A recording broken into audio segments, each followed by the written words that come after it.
So good day everyone. So this is my student registration app. So it was developed using React Native, Expo, and TypeScript.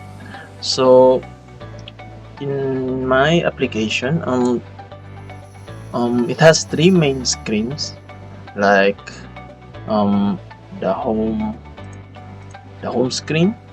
As you can see, the registration screen and the save info screen. So the user can enter student information, choose a profile picture, save the student list, student information on this device, then view it again. So the data is saved using async storage, so it can be still retrieved after reopening the application. So in my structure, my app structure here, as you can see, so I have my assets, the navigation, the screens, and the app tsx, and the index tsx, storage TypeScript, and the styles TypeScript. So I separated my project into different files to keep the code simple and organized. So first, in my index.ts, so in here I import the register root component from Expo. So this is the starting point of my application. So I import the register root component from Expo, then I import my main app, and then finally the register root component. So it tells the Expo to start the application using the app.tsx. So in my app.tsx, so here we have import safe area provider. So I use safe area provider, so the content will stay inside the safe area, as you can see here, on the device, and will not be covered by the status bar or the other screen area. So inside it, we have the app navigator. So I import. So it controls all the screens of my application. And then in my navigation, we have here, so in my type.ts, so it's a home undefined. So they have home, register, and save info. So I use TypeScript here, so it can check if I use the correct screen name when navigating. So undefined means I am not sending additional route parameters to the screen. So here we have the app navigator. So we have here the so I create the a native stack navigator. So stack navigation lets me open screen to another screen, tap upon it. So tap the current screen and return using the back button. So as you can see here, register students, we have the back button, student, the back button, and then we have here so in my initiate row home, so I set home as the initial row. So the home screen is the first screen that appears when the application starts. So here, this is my home page, and then here we have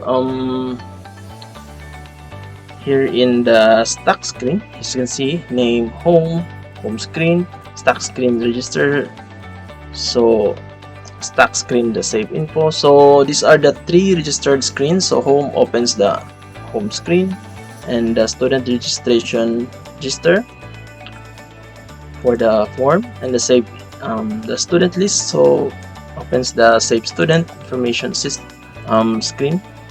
And then we have the storage.ts. So this file responsible for storing the student's information on the device.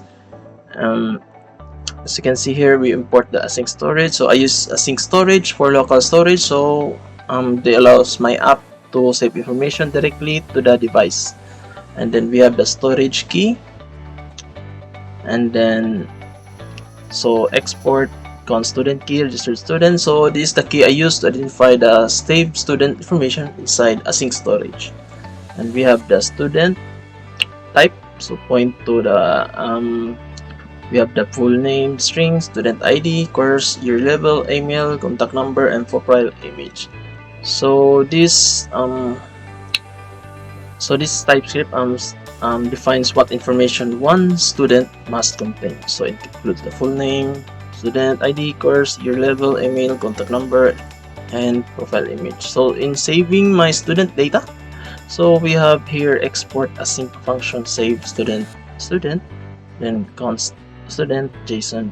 Okay. So this function saves the student. So because async storage saves text values, so I first use the JSON that's stringify, as you can see here, so to convert the student object into text, and so on with here. So we have async storage that set item.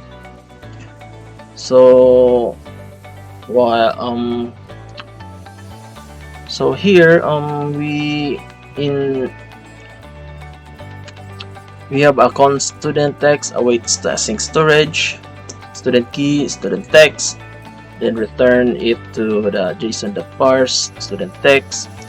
So this function retrieves the saved students, and then again, and we have here the get item.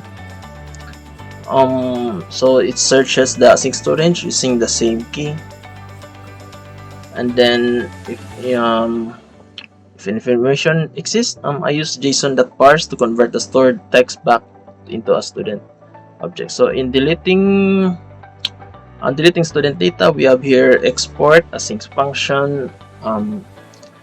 We have the delete student, so awaits the async storage, remove items, so it removes the saved student information from async storage. And next, and we have here in our screens, we have the home screen. So this is my home screen, as you can see. So it displays the school name, my .smc portal, the Kaizen, the address, you can see here. So here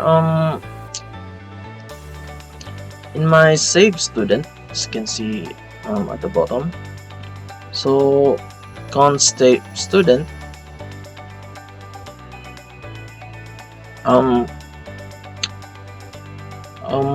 I use state here. So use focus effect,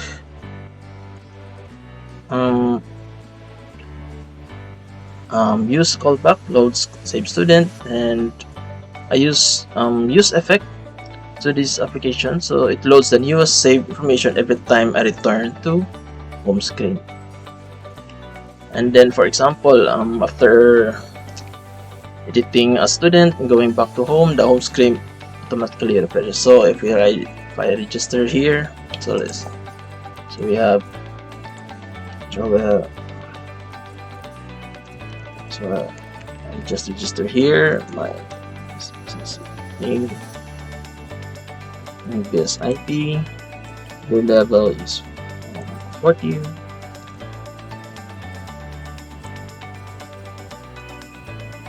The address and my contact number. So I press C.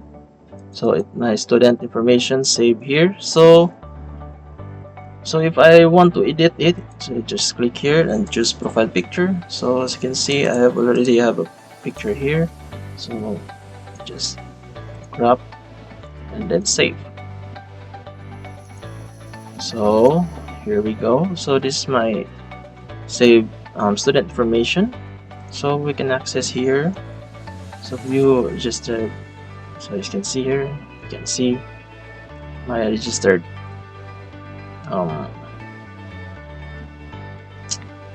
student. So and then